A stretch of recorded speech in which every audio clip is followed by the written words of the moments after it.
This series contains adult language and descriptions of graphic violence. Listener discretion is advised.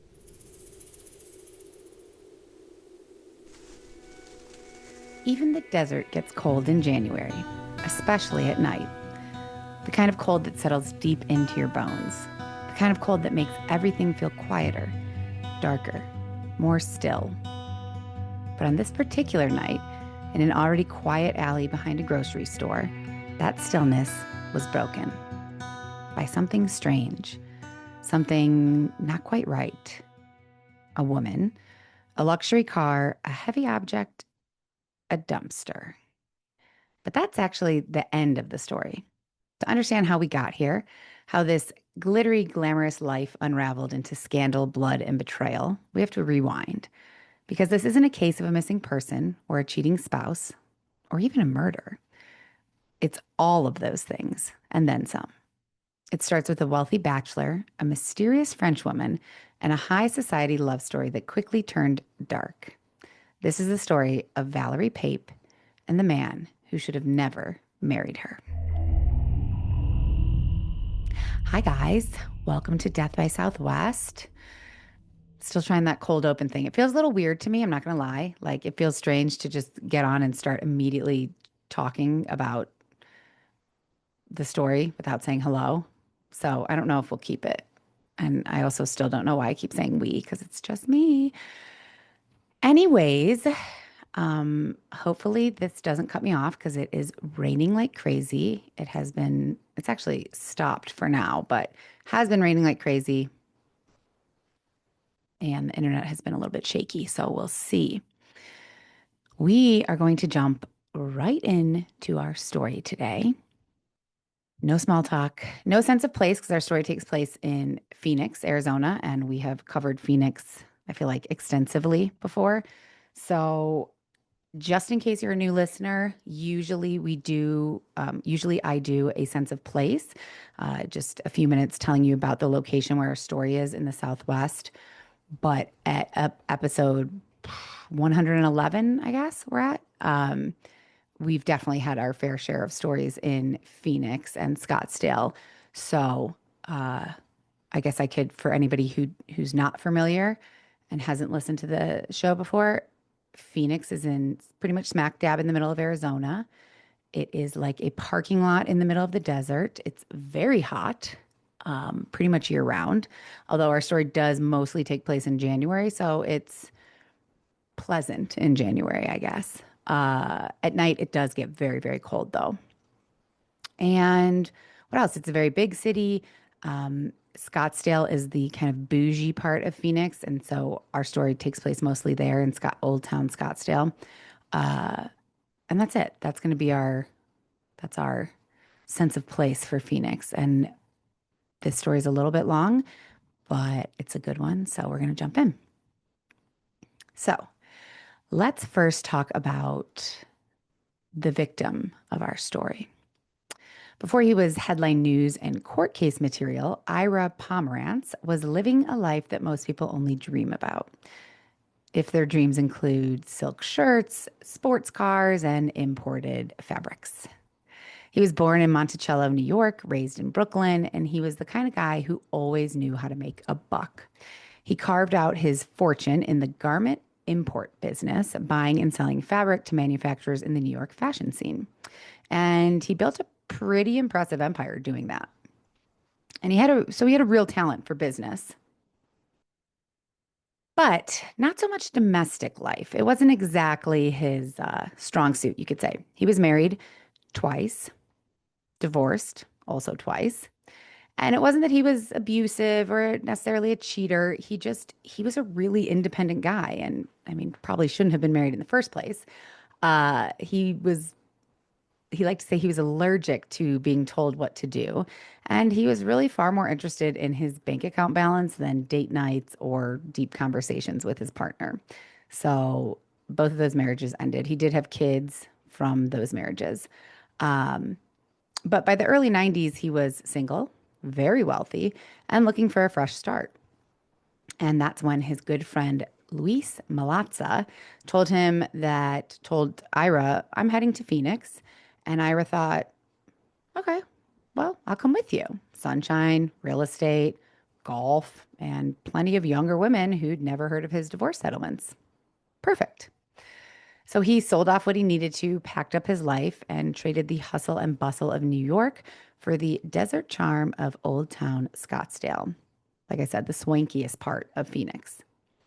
But he wasn't just lounging poolside sipping martinis. I mean, he was doing that, but that isn't all he was doing.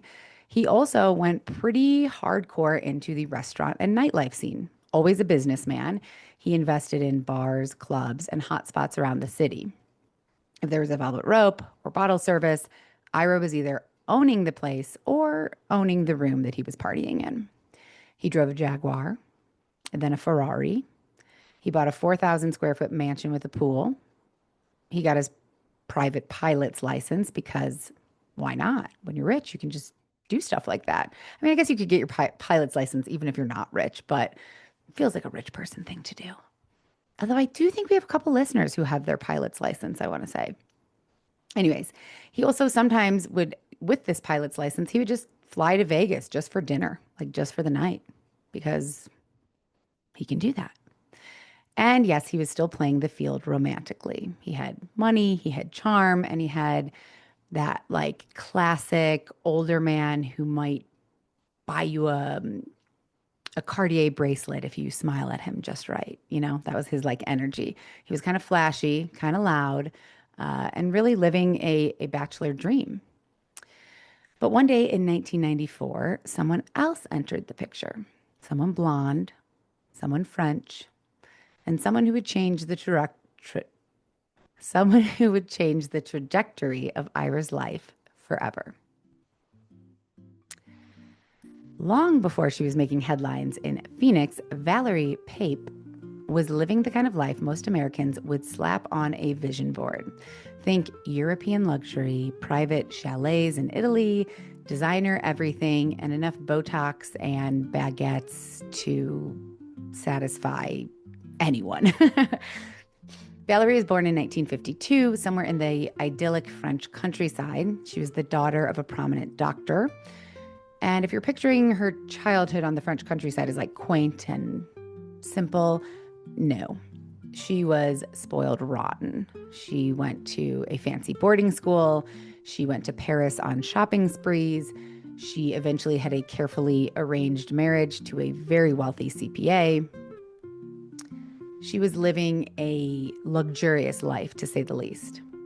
She and her first husband lived in Paris, but they also had homes in the suburbs surrounding Paris. They had vacation houses in the Alps, and they had vacation houses in Italy where they would spend their winters skiing.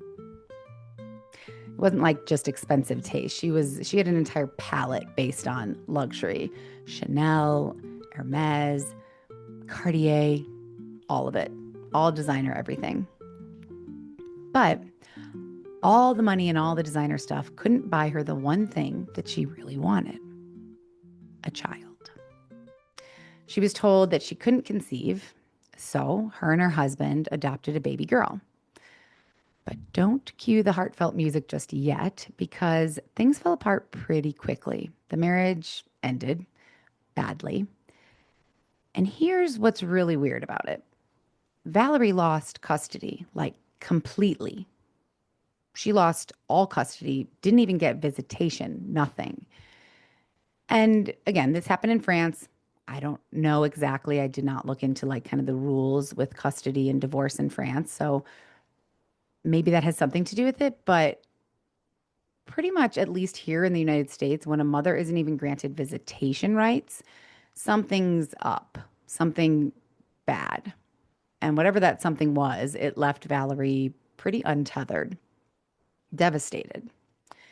So she did what a lot of beautiful, rich, emotionally wrecked people do when they want a fresh start. She moved to America, specifically Phoenix. And we all know how I feel about Phoenix. So this isn't totally out of the box for me to say, but it's not exactly the first place that I would expect like a designer draped, very bougie French woman to land when she comes to America. But she apparently had a few connections and friends in Phoenix, and wanted to build a new life. And she did. Once she was in Phoenix, she signed up for cosmetology school. Yeah. From ski chalets to shampoo bowls. Yeah, she took cosmetology classes at the local community college, which was, I'm guessing, pretty humbling for her, um, and also pretty strategic because it was there in that school where fate kind of stepped in. One of her regulars at the school's salon was a sweet elderly man named Mr. Pomerantz. He lived in a nearby nursing facility, and they enjoyed making small talk and chit chatting while she styled his hair. And eventually he asked her, "Are you single?" And when she said yes, he said, "Well, you really should meet my son." So in 1994, Valerie meets Ira. And this isn't one of those like awkward coffee shop first dates, Tinder first date at Chili's. No. Remember who we're talking about. We're talking about our very bougie Valerie from Paris and our very bougie Ira from New York. So naturally, their first date was a private jet flight to Las Vegas. Just the two of them, 30,000 feet in the air, champagne on ice, and a pretty exciting first date. For Ira, Valerie was exotic. She had a French accent, high-end fashion, and that kind of French aloofness that made her seem almost untouchable. For Valerie, Ira was her golden ticket. The guy with the big bank account and the nightlife connections, a man who could fund the next chapter of her luxurious life, or so she thought. For a little while, it worked. They dated, they dined, they dazzled. And then in 1995, they married. And like any newlywed fairy tale, the first order of business was open up a hair salon, obviously. Ira gave Valerie a significant chunk of cash to launch her own hair salon, and she called it Valerie Pape Salon. Super creative, huh? It was upscale, located in trendy Old Town Scottsdale, and meant to be, a sleek new start for her. She was supposed to open it with an investor friend, but that fell through before they got very far. So, what did Valerie do? She picked up the phone and called a man named Michel, an old friend from France, supposedly. Not a business associate, not a stylist, not someone who knows anything about salons, but a friend. And she begged him to come to Arizona. She begged him to invest in the salon. So, a wealthy friend at that. And then she begged him to move in with her and Ira. Yeah, move in with them. Because apparently, when a new business investor agrees to fund and co own a business with you, the next logical step is to ask them to live in your marital home, in his own separate wing, of course. Seems a little bit like a red flag, uh, but somehow Ira agreed to this. So now we've got Ira working late nights in his clubs, his much younger French wife running a fancy hair salon by day, and her very available, present, charming French business partner living under the same roof. So guess who started showing up as plus ones to with Valerie to her social events that she would go to? Not Ira. Guess who people were whispering about around town about with Valerie? Again, not Ira. And guess who was allegedly sleeping with Valerie behind Ira's back while also sleeping in Ira's house and spending Ira's money? Yeah, not Ira. It was Michelle. So at some point, though no one knows exactly when this happened, Ira figured all this out.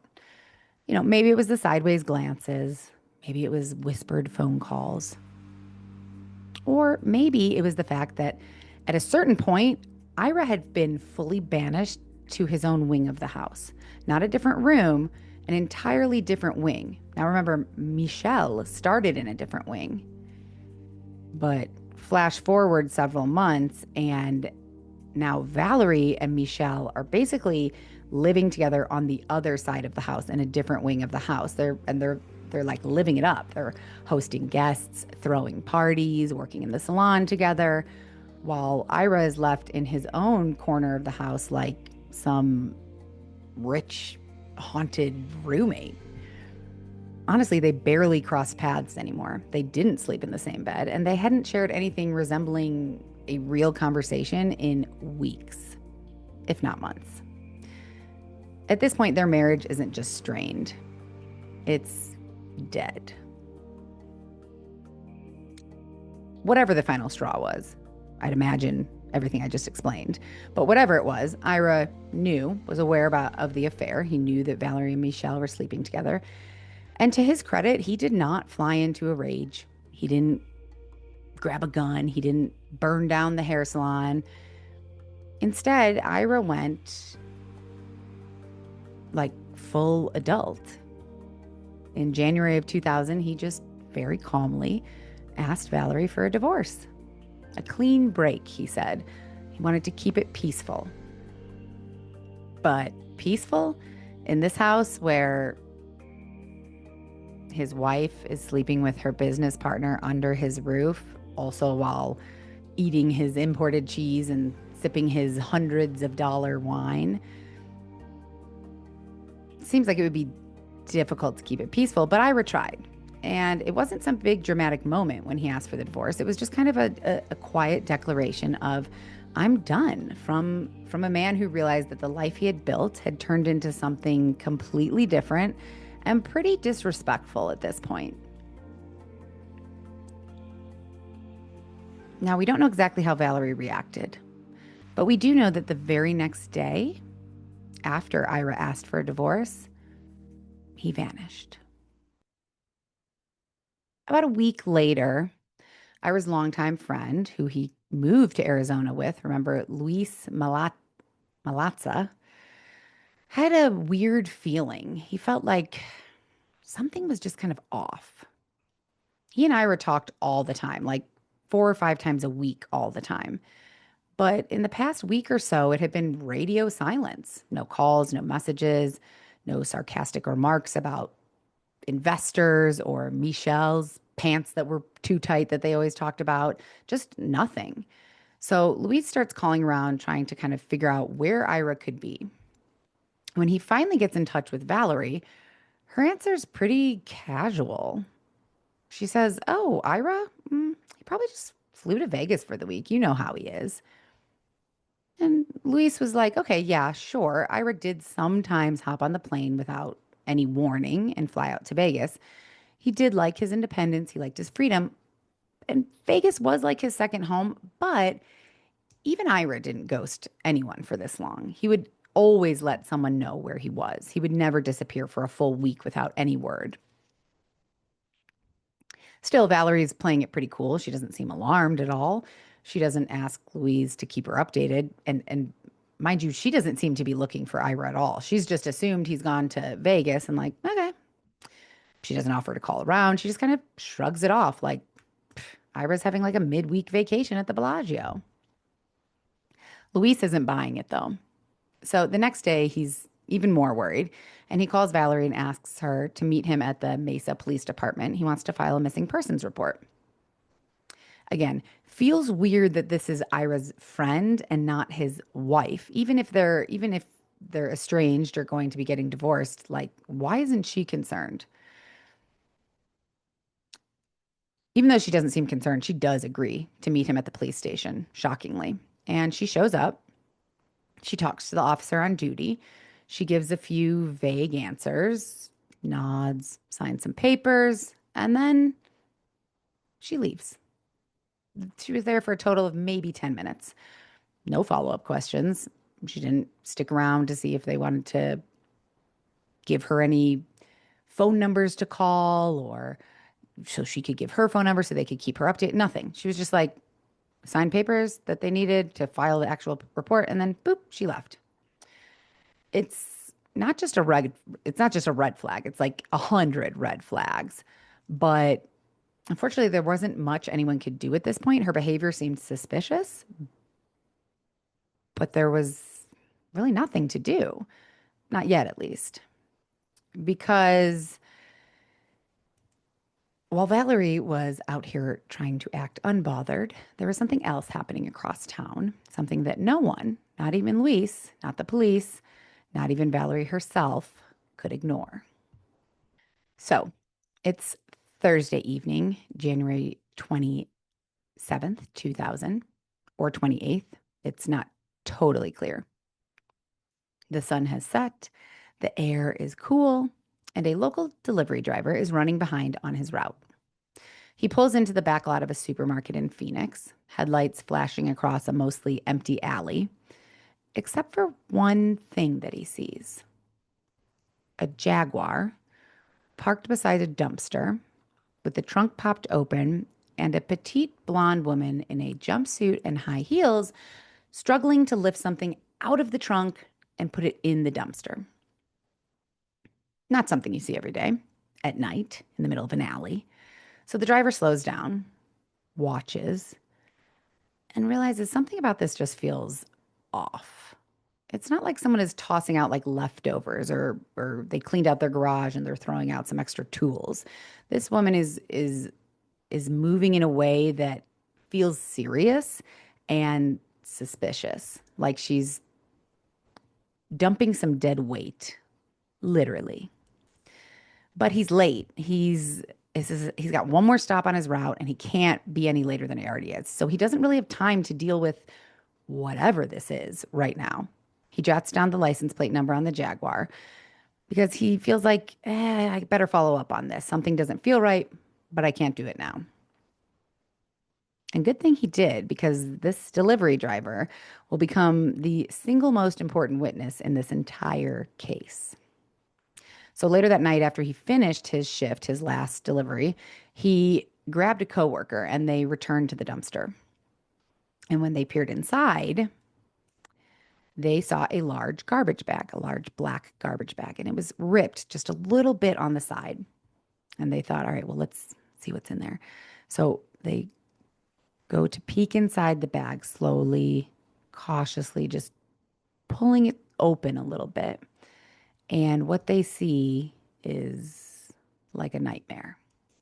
They immediately call the police. And when officers arrive and fully remove the bag, cut it open, they're hit with a smell that no one forgets. Inside the bag is a human torso.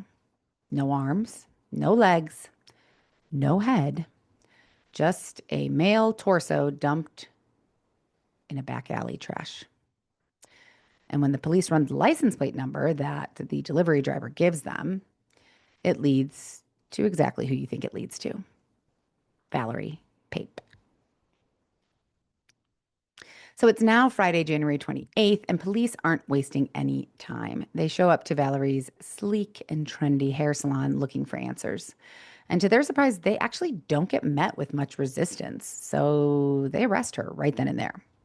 And Valerie plays it very French like: calm, composed, not frantic, not tearful, not even angry, just blank.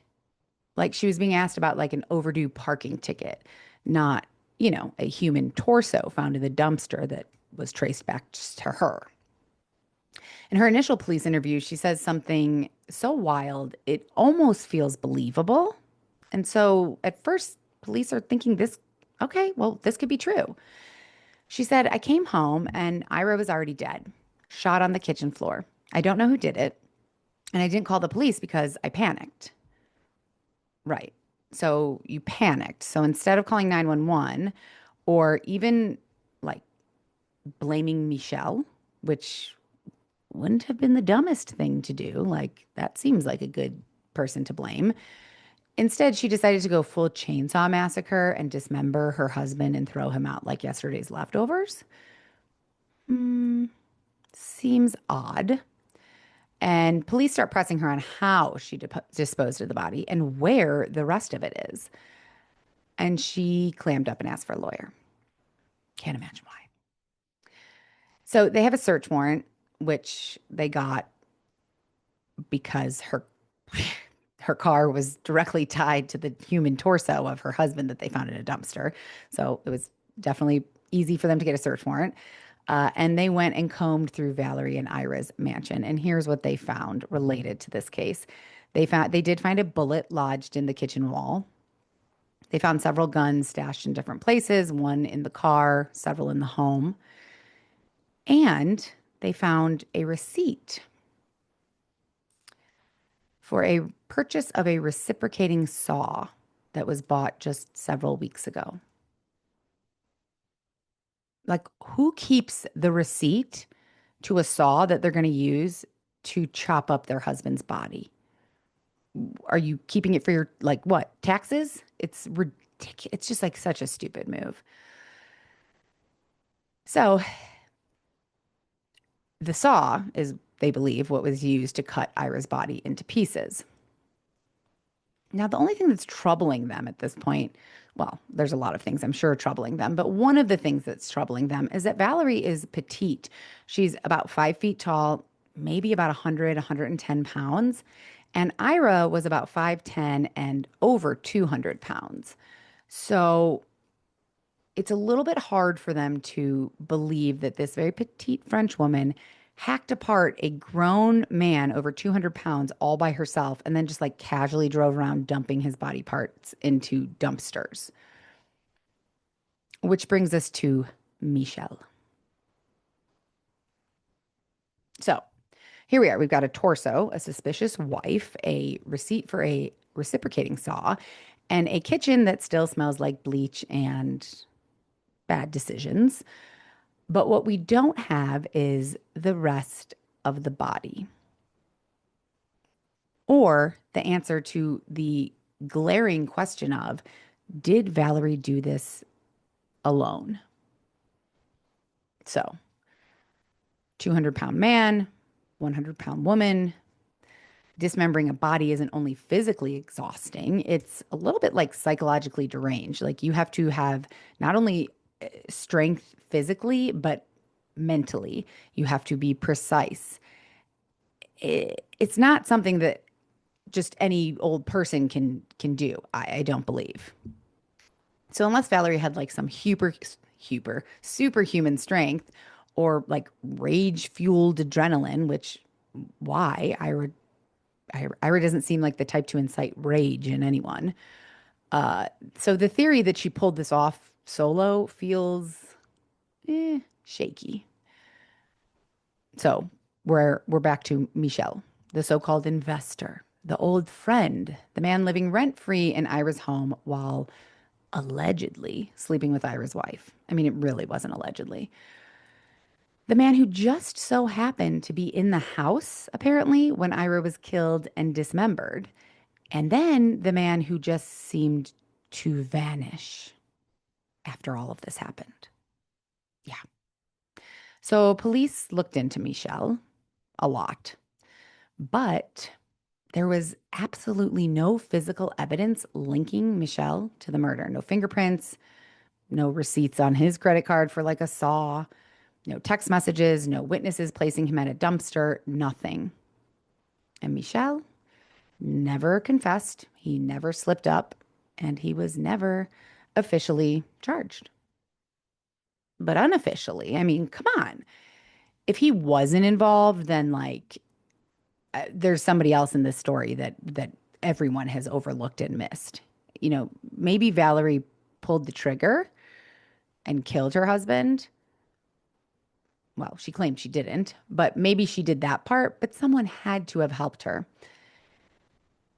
And I'm going to get to the pulled the trigger part because I know we haven't really discussed cause of death at all. Don't worry. So even though it seems impossible that she did this alone, she never named an accomplice. She never mentioned Michel's name, never came out of her mouth, not once. Even when the pressure mounted, even when her story seemed like it was kind of falling apart, she kept him out of it completely. Loyalty, perhaps, fear, no idea. I don't know. But we do know that Valerie was indicted. A grand jury handed down a charge of first-degree murder. And from here, things start spiraling into real soap opera territory. As soon as Valerie is indicted for first-degree murder, Phoenix turned into a full-blown media circus. Reporters were everywhere. Headlines were screaming, French femme fatale kills husband, torn apart in the desert. Everyone wants to know, did she do it? If she did, why? And where the hell is the rest of his body? Because obviously police checked all the dumpsters around the dumpster where they found the torso. They searched everywhere and couldn't find a thing. So this is where Valerie's legal team stepped in, and they decided it was time for a little rebranding. Gone was the image of this glamorous, high-maintenance salon owner with a live-in French lover. Now Valerie is cast as a victim. Yep. They are painting her suddenly as a battered wife, a woman living in fear, a woman who only lashed out in self-defense after enduring years of abuse from Ira. Cue the dramatic photos in the local paper of Valerie with two black eyes, looking oh so fragile and wounded. Their rebrand worked. The public sympathy shifted towards her for a minute until the paper had to print a retraction because guess what? Ira did not give those black eyes to Valerie. A recent facelift did. Valerie had a facelift the day before these photos were taken. I mean, if her image wasn't already bad enough, this is like, trying to plead innocence and gain sympathy by sending in cosmetic surgery bruises as evidence of abuse. I mean, you can't make this up. Well, she did. She did make this up, but Ira's family was having none of it. His daughters, Robin and Stacy, and both of his ex-wives publicly all said the same thing. Ira was never violent, ever. Not with them, not with anybody. He wasn't perfect, sure, but abusive? Absolutely, wholeheartedly, no.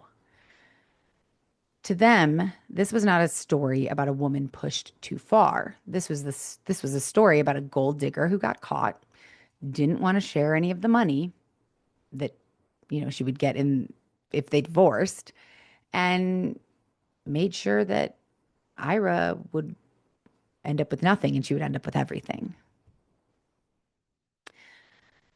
While the lawyers argued and the public speculated, the most frustrating and chilling detail remained. Valerie never said where the rest of Ira's body was. Not once, not to the police, not to the judge, not even to his daughters who pleaded and begged with her in court. She just stared at them blankly, seemingly unbothered by it all, and never said a word. So, after all the chaos, the black eyes, the receipts of the saw, the I found him dead on the floor defense, Valerie Pape finally changes her story again. It's now 2002, and Valerie is looking at the reality of a first-degree murder trial with shaky evidence, no murder weapon match, no full body, and no smoking gun witness. Seems in her favor, kind of. However, she's also up against a DA who really knows how to work a jury, and a judge who's been watching her very closely and seems to really not like her. So Valerie takes a deal. She pleads guilty to second-degree murder. And her new version of events go something like, Ira was yelling, I was scared, I grabbed a gun and fired in his general direction. I didn't mean to kill him. Oops. Fired in his general direction. Is that how he got a bullet like directly in the back of his neck? Now, my question as I'm researching and learning all about this story the whole time was like, how did he die? Was he actually shot? And how do we know? Were there bullets in his torso? Was he shot in his torso? No. So here's what I found out. While his head has not been recovered Forensic analysis of the severed neck at the top of the torso revealed gunshot residue, bullet fragments, and a wound path consistent with a gunshot wound to the back of the neck that entered the skull. So even without the skull itself, they could tell the trajectory of the bullet and the wound origin based on tissue damage, bullet remnants, and bone fragments left in the neck and spinal area. So basically, they didn't need his head to know where the bullet went in or how he died. Ugh. So still, at this point, after she takes her plea, not a word about the rest of the body. No location, no clue, no closure. Just blank stares from Valerie. At sentencing, Ira's daughter Robin stood up in court and begged Valerie to say something, anything, to let them bring Ira's full body home. She said nothing. Valerie said nothing. Silent. And that silence is probably what contributed to her sentence. Because even though she took a plea, the judge clearly did not like her and was very fed up with her silence. So the judge handed her the maximum sentence for second-degree murder, which was 16 years. If the judge had liked her or felt lenient that day, it could have been 4 years. 4 years. But instead it was 16, which 16 doesn't even seem like enough to me. But it gets even more infuriating. In 2006, just 4 years into her sentence, Valerie starts working on a little international arrangement. Since she's a French citizen, there's a clause that allows her to be transferred back to France to finish her prison sentence. Arizona signed off on it, the feds signed off on it, and she was placed in a federal holding facility and scheduled to be flown to France the next day. And over there, from what I can understand, France isn't exactly known for keeping violent criminals locked up for long, especially not like wealthy, well-spoken, facelifted ones. But just when it looks like Valerie might disappear into a cushy French countryside prison spa for the remainder of her punishment, Ira's daughters find a way to stop it. They do something incredible. They raise hell. They go public. They fight. They protest the transfer and invoke a clause that gives victims' families the right to object to international prisoner swaps. Who knew? And it works. At the very last minute, the transfer is canceled. Valerie is sent back to Arizona to serve out her full sentence. And she did. She served out her full sentence. And on February 15th, 2016, at the age of 64, Valerie was released from prison. She was immediately deported back to France. And today she's a free woman living quietly in the French countryside.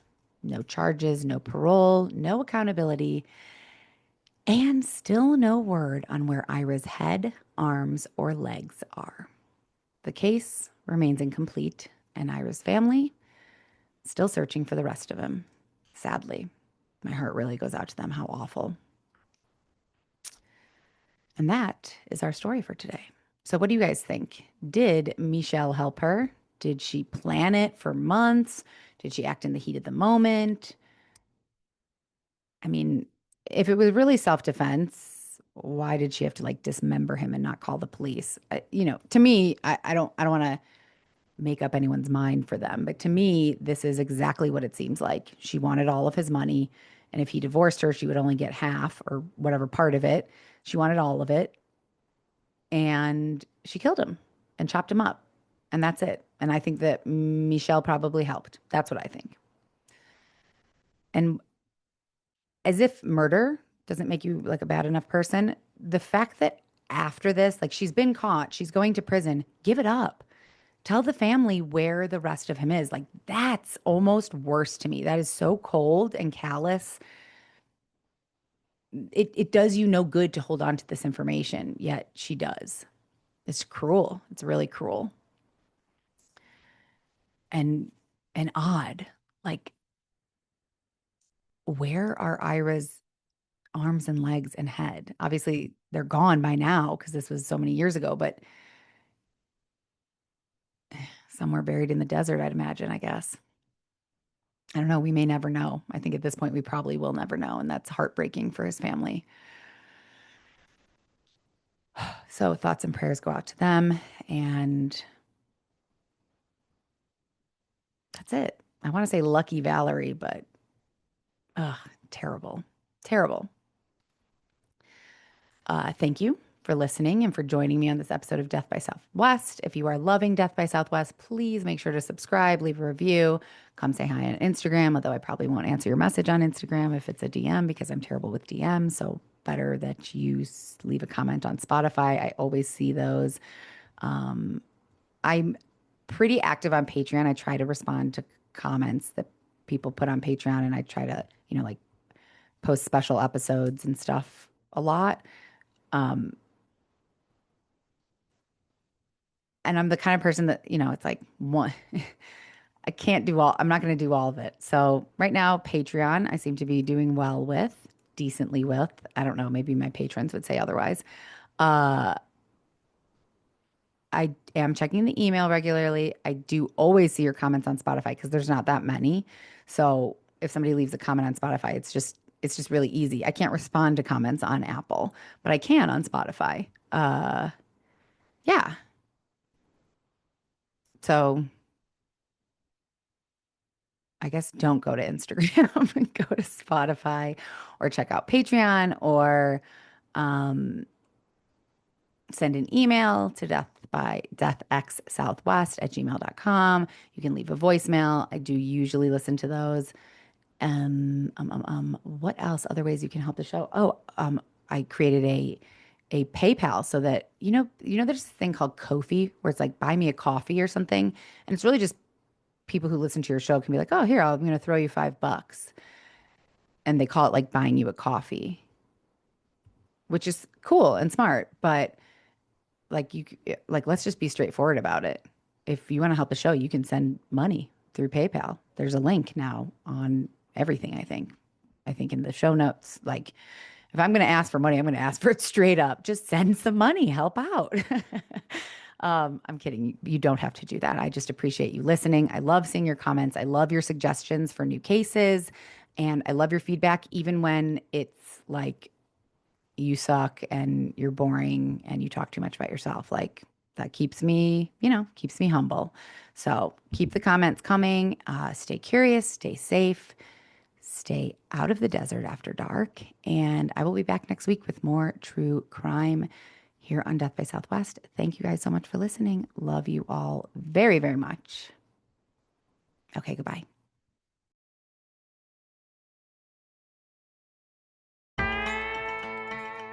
Death by Southwest is hosted by Jenna Schneider and Margot Carmichael.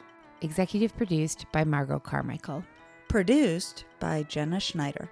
Audio editing and sound design by Margot Carmichael.